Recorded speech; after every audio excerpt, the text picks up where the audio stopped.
আমার ছেলে দেবাংশু আমাকে চাপটে ধরে বলল, মা, তুমি শুধু আমার, অন্য কারো নও।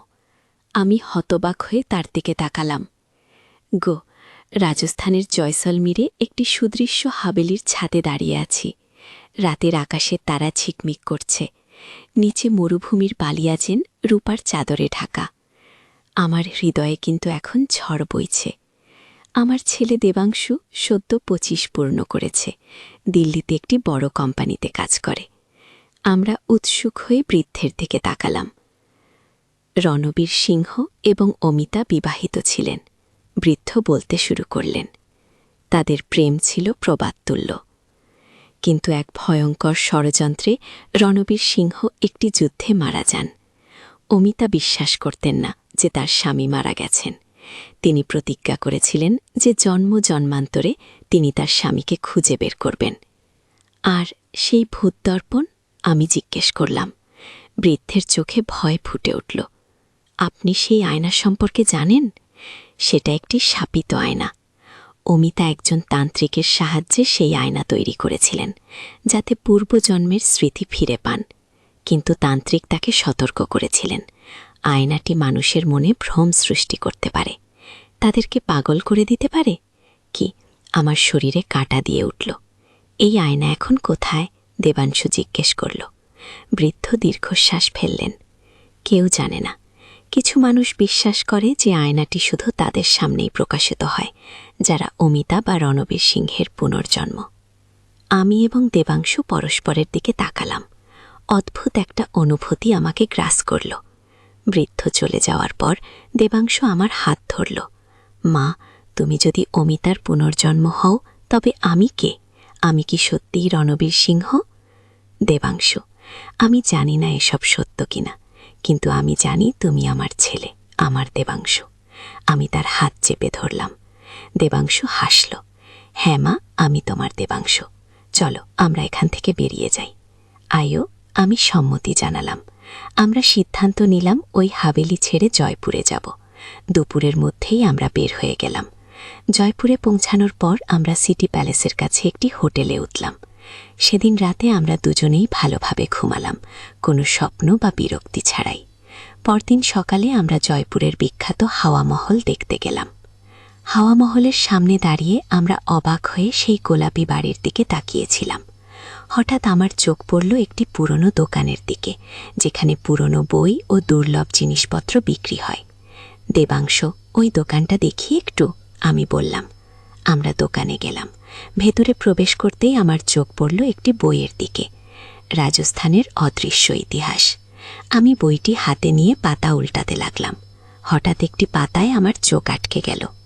ভূত দর্পণ, জয়সলমীরের শাপিত আয়না। আমি পাতাটি পড়তে লাগলাম।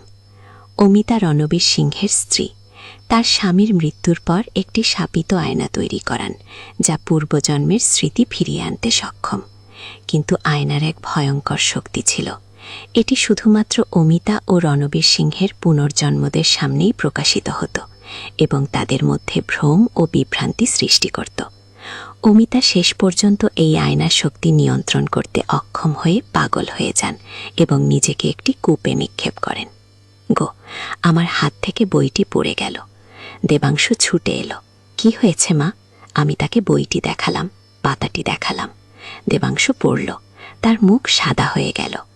তাহলে আমি যা দেখেছিলাম সেটা ভ্রম ছিল? আমি জিজ্ঞেস করলাম। আমি জানি না মা, দেবাংশু ধীরে ধীরে বলল। কিন্তু আমার মনে হয় এই রহস্যের উত্তর আমাদের খুঁজে বের করতে হবে। বইটি কিনে আমরা জয়পুরের একটি পার্কে বসলাম। আমরা রাজস্থানের পুরনো ইতিহাস, বিশেষ করে জয়সলমীরের ইতিহাস পড়তে লাগলাম। হঠাৎ আমি একটি পাতায় এমন কিছু দেখলাম যা আমাকে স্তম্ভিত করে দিল। দেবাংশু, দেখো, এই ছবি! আমি চিৎকার করে উঠলাম। বইয়ে একটি ছবি ছিল, রণবীর সিংহের ছবি, এবং সে দেখতে অবিকল দেবাংশুর মতো। দেবাংশু নিজের ছবির দিকে অবাক হয়ে তাকিয়ে রইল। এ কি করে সম্ভব মা? অবিকল আমার মতো। আমরা পাতা উল্টে আরও পড়তে লাগলাম। পরের পাতায় অমিতার একটি ছবি ছিল এবং সে দেখতে অবিকল আমার মতো। আমি আর দেবাংশু পরস্পরের দিকে তাকালাম, অবাক বিস্ময়ে। তাহলে আমাদের স্বপ্ন সত্যি? দেবাংশু ফিসফিস করে বলল। কিন্তু স্বপ্নে যা দেখেছিলাম, তুমি আমাকে বলেছিলে তুমি রণবীর সিংহ, আমার স্বামী। এটা তো ঠিক নয়। আমি বললাম, তুমি আমার ছেলে। দেবাংশু চুপ করে রইল কিছুক্ষণ, তারপর বলল, যদি আমরা সত্যিই তাদের পুনর্জন্ম হই, তাহলে কি আমরা অতীতের ভুল সংশোধন করতে ফিরে এসেছি? অমিতা ও রণবীর সিংহের শেষ সময়টা সুখের ছিল না, তাদের প্রেম অসম্পূর্ণ থেকে গিয়েছিল। আমি মাথা নেড়ে বললাম, কিন্তু আমরা মা ছেলে হিসেবে আবার মিলিত হয়েছি, প্রেমিক প্রেমিকা হিসেবে নয়। হয়তো এটাই সত্য আমাদের জন্য। আমরা আগের জন্মের অসম্পূর্ণ সম্পর্কের পরিবর্তে একটি পবিত্র সম্পর্কে ফিরে এসেছি। দেবাংশু আমার হাত ধরল। হ্যাঁ মা, তুমি ঠিক বলেছ। আমি তোমার ছেলে, এই জন্মে এবং সব জন্মে। যদি আমরা আগের জন্মে রণবীর আর অমিতাই হই, তাহলে আমাদের মাঝে ঘটে যাওয়া এই পরিবর্তনই হয়তো আমাদের মুক্তি। আমি দেবাংশকে জড়িয়ে ধরলাম, চোখে জল এসে গেল আমার। সেই সময় একটা অদ্ভুত ঘটনা ঘটল। আমাদের সামনে দিয়ে একজন বৃদ্ধা হেঁটে যাচ্ছিলেন। তিনি হঠাৎ থমকে দাঁড়ালেন, আমাদের দিকে তাকালেন, তারপর এগিয়ে এলেন। আপনারা অমিতা আর রণবীর সিংহের বই পড়ছেন? তিনি জিজ্ঞেস করলেন। আমরা অবাক হয়ে তাকালাম তার দিকে। আপনি কিভাবে জানলেন? আমি জিজ্ঞেস করলাম। বৃদ্ধা হাসলেন। আমি জানি, কারণ আমি তাদের ইতিহাস সম্পর্কে গবেষণা করি। আমি জিতেন্দ্র সিংহের বংশধর, যিনি রণবীর সিংহের ভাই ছিলেন। গো। আমরা বৃদ্ধাকে আমাদের সাথে বসতে বললাম। তিনি বসলেন। আপনারা জানেন না কতটা অদ্ভুত ব্যাপার, বৃদ্ধা বললেন। আপনারা দেখতে অবিকল অমিতা ও রণবীর সিংহের মতো। আমরা তাকে আমাদের অভিজ্ঞতার কথা বললাম। জয়সমীরের হাবেলি, ভূত দর্পণ, আমার স্বপ্ন। বৃদ্ধা মন দিয়ে শুনলেন, তারপর বললেন, এটা অতিপ্রাকৃতিক কিছু নয়, এটা শক্তিশালী কর্মের প্রভাব। অমিতা ও রণবীর সিংহের প্রেম ছিল অগাধ, কিন্তু তা অসম্পূর্ণ ছিল। অমিতা যখন পাগল হয়ে আত্মহত্যা করেন, তখন তিনি প্রতিজ্ঞা করেছিলেন যে তিনি আবার জন্ম নেবেন এবং রণবীরকে খুঁজে বের করবেন। কিন্তু সেই আয়না, ভূত দর্পণ তাদের মধ্যে বিভ্রান্তি সৃষ্টি করেছিল। তাহলে আমি যা দেখেছিলাম সেটা কি সত্য ছিল? আমি জিজ্ঞেস করলাম। বৃদ্ধা মাথা নাড়লেন। হ্যাঁ এবং না। আপনি অমিতার পুনর্জন্ম হতে পারেন এবং আপনার ছেলে রণবীর সিংহের পুনর্জন্ম হতে পারেন, কিন্তু ভূত দর্পণ আপনাদের মধ্যে বিভ্রান্তি সৃষ্টি করেছিল। এটি আপনাদের আগের জন্মের সম্পর্ক এবং বর্তমান জন্মের সম্পর্ককে বিভ্রান্ত করে দিচ্ছিল। আমরা উৎসুক হয়ে শুনছিলাম, কিন্তু আপনারা এই ভ্রম থেকে বেরিয়ে এসেছেন। বৃদ্ধা হাসলেন। আপনি বুঝতে পেরেছেন যে এই জন্মে আপনারা মা ছেলে, এবং সেটাই আপনাদের বর্তমান সত্য, এটাই আপনাদের মুক্তি। আমরা পরস্পরের দিকে তাকালাম। কিন্তু ভূত দর্পণ? আমি জিজ্ঞেস করলাম। আমি প্রথমে আয়না দেখেছিলাম, কিন্তু পরে আর দেখতে পাইনি। গো। ভূত দর্পণ শুধু তাদের সামনে প্রকাশিত হয় যারা অতীতের রহস্য থেকে মুক্তি পাওয়ার জন্য প্রস্তুত নয়, বৃদ্ধা বললেন। একবার আপনি সত্য উপলব্ধি করলে আয়না আর আপনার সামনে প্রকাশিত হবে না। আগে। বৃদ্ধা উঠে দাঁড়ালেন। আমার যাওয়ার সময় হয়েছে, কিন্তু আমি আপনাদের একটি উপহার দিতে চাই। তিনি তার ব্যাগ থেকে একটি ছোট পুরনো বাক্স বের করলেন। বাক্সটি খুলে তিনি বের করলেন একটি ছোট্ট আয়না, হাতের চেটোর সমান। আয়নার চারপাশে সোনার কারুকাজ, ঠিক সেই বড় ডায়নার মতোই যা আমি দেখেছিলাম। এটা ভূত দর্পণের একটি ক্ষুদ্র অংশ। বিদ্যা বললেন, এটা কোনো ক্ষতি করবে না, কারণ আপনারা ইতিমধ্যেই সত্য উপলব্ধি করেছেন। এটা শুধু আপনাদের স্মৃতি হিসেবে রাখুন। আমি ধন্যবাদ জানালাম। বিদ্যা চলে গেলেন। আমরা সেই ছোট আয়নায় তাকালাম। এতে শুধু আমাদের প্রতিবিম্ব দেখা গেল, আমি শুভ্রা এবং আমার ছেলে দেবাংশু। কোনো প্রাচীন রাজপুত দম্পতি নয়। আমরা পার্ক থেকে উঠে পড়লাম। দেবাংশু আমার হাত ধরে বলল, মা, চলো আমরা উদুসপুর যাই। আমি শুনেছি সেখানকার হ্রদ খুব সুন্দর গো। আমি হাসলাম। হ্যাঁ, চলো উদুসপুর যাই। যখন আমরা হোটেলে ফিরছিলাম, তখন সেই ছোট আয়নাটি আমার ব্যাগে ছিল। আমি জানতাম এটা আমাদের স্মৃতি হিসেবে থাকবে। রাজস্থানের এক অদ্ভুত অভিজ্ঞতার স্মৃতি, যেখানে আমরা অতীতের এক রহস্যে জড়িয়ে পড়েছিলাম, কিন্তু বর্তমানে সত্যকে উপলব্ধি করতে পেরেছিলাম। উদুসপুরে পৌঁছে আমরা পিছলা লেকের পাশে একটি হোটেলে উঠলাম। সন্ধ্যায় লেকের পাশে বসে আমি দেবাংশুকে জিজ্ঞেস করলাম, তুমি কি সত্যিই বিশ্বাস করো যে আমরা অমিতা ও রণবীর সিংহের পুনর্জন্ম? দেবাংশু গভীর চোখে আমার দিকে তাকালো। মা, হয়তো হ্যাঁ, হয়তো না, কিন্তু আমি এটা জানি যে এই জন্মে আমি তোমার ছেলে এবং আমাদের সম্পর্ক পবিত্র।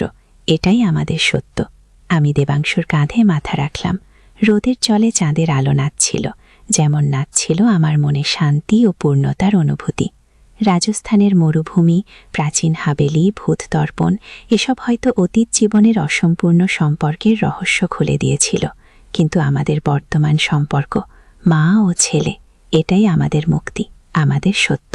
প্রাচীন দেয়ালের মধ্যে গোপন রহস্য লুকিয়ে থাকতে পারে, ইতিহাসের পাতায় হারিয়ে যাওয়া প্রেম ফিরে আসতে পারে, কিন্তু শেষ পর্যন্ত মানুষ তার নিজের সত্য খুঁজে পায়, বর্তমানের প্রেমে, বর্তমানের সম্পর্কে।